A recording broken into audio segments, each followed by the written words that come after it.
গড়ে উঠে উদ্গর করে ধরণী বসুন্ধরা।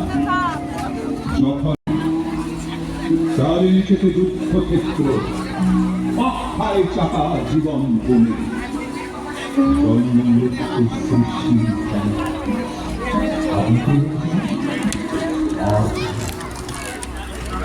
মানুষের দিকে মানুষ বড় প্রযুক্তি সাধন,